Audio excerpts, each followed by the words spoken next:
Magandang araw. Narito tayo ngayon upang ating saksihan ang kwento ng isang dalaga na magbibigay inspirasyon sa ating lahat. Lubos kong ipinapakilala sa inyo, si Lena. Lena, kumusta naman? Buti naman po. Maraming salamat dahil yung pinaunlak ka ng aming imbitasyon na gaano makapalayam sa aming programa. Walang ano ba. So, si Lena po ay 28 years old and a breadwinner. Tama ba? Opo. Taga saan ka nga ba, Lena? Sa City po. Maaari mo bang ikwento sa amin kung ano ang iyong naging buhay noon bago mo pinasok yung trabaho mo ngayon? Ako po ay isang dating model. Next, pasok na sa office para sa interview. Sige po.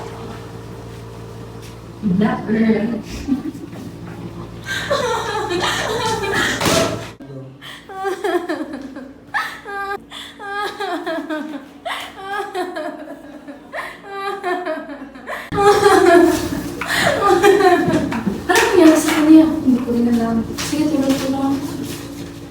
Salamat. Sige.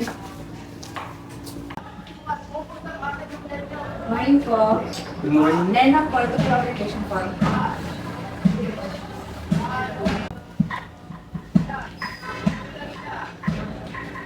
Pwede ka mong umikot?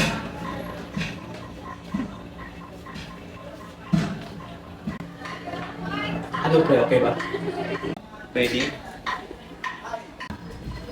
Alam mo ba, Lena, na kapag ganyan kaganda, madaling makukuha. Okay, tanggap ka na. So, okay, Lena, congrats. So, magsisimula ka bukas, agad-agad. Okay naman po yung job application ko at yung boss ko, impress na impress sa akin at kinabukasan nun, pinasisinyagan ako.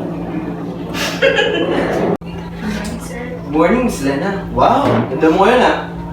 Miss Jean, pay ko nga yung laptop. So, okay, Miss Lena, no? Ito yung concept.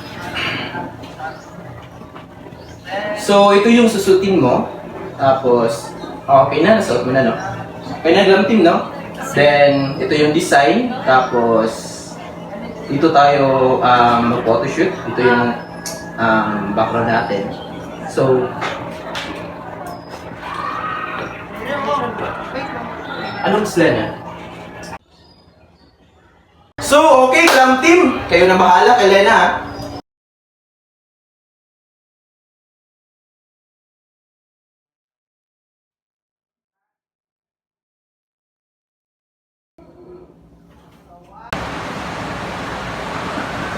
Okay, Lena, okay na ba ito? Oo, okay po. Oo, Glantin, pakilala ka si Lena. Yes, sir.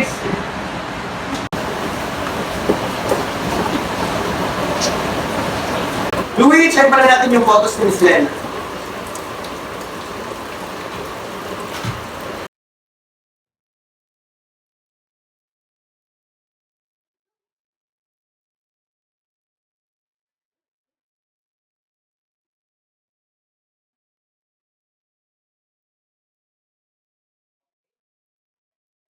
Sir Louie, pagkatawag mo kay Miss Lena sa buong team. Nurse, pinatawag tayo natin boss. Okay, sir.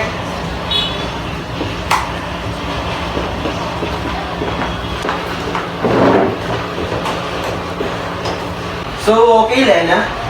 Nakita ko yung photos mo. Maganda. Maganda yung performance mo. Thank you sa cooperation. At congrats sa all team. Kaso po, tuwing naalala ko po yung nangyari, naiiyak po ako. Bakit? Ano ba yung nangyari? Kasi po,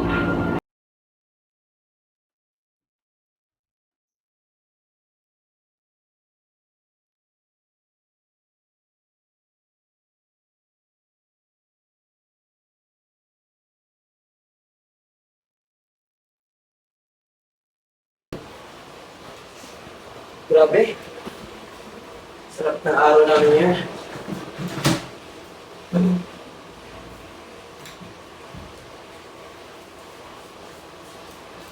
Ito yung kabuuang sahod mo.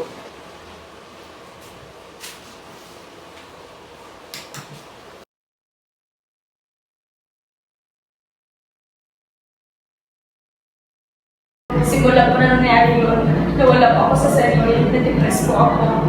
So, after what happened on the incident, after the trauma, nagpatuloy ka ba sa pagmamodel or nag-pick ka ba? Ano ba yung ginawa mo? Nag-meet po ako sa pagmamadali at kilala ko po si Madam na sa recruiter sa isang bar. Julie, may bago pa tayo dyan. Yes sir, maganda, flawless, bagong salta. Talaga? Ay, Hindi na. na. Mamaya na lang ha. Hoy, Julie, ano na? Ma'am, tiba-tiba na naman tayo. Nandito na si sir yung suki natin. Sige, good news. Lena, alam mo na ha, good performance, good money. Yes po, Madam. Hi sir, good evening. Uy, nandito ka na pala. Waiter, order nga ako ng one bucket of beer tsaka isang order na rin ng sisig. Ikaw, babe, ano gusto mo? Anything, basta ikaw. Orderin mo na lahat. Okay sir. Para sa kanya. Grabe pala talaga yung nangyari sa'yo, no? Pero sa lahat-lahat na nangyari sa'yo, anong gusto mong sabihin sa ating mga manonood? Lalong-lalo na sa mga kababaihan na naranasan din kung ano yung naranasan mo. Ano yung maipapayo mo sa kanila? May bibigay ko lang ng payo sa lahat ng biktima na gaya ko ay pagpatuloy nyo ang buhay. Huwag mawala ng pag-asa. Piliin nyo ang tama. At piliin nyo ipaglaban ang sarili nyo. Maraming salamat, Lena, sa pagbabahagi mo ng kwento sa aming programa. Truly, you are an inspiration to others. Muli, this is Hannah for today's Hannah Talks.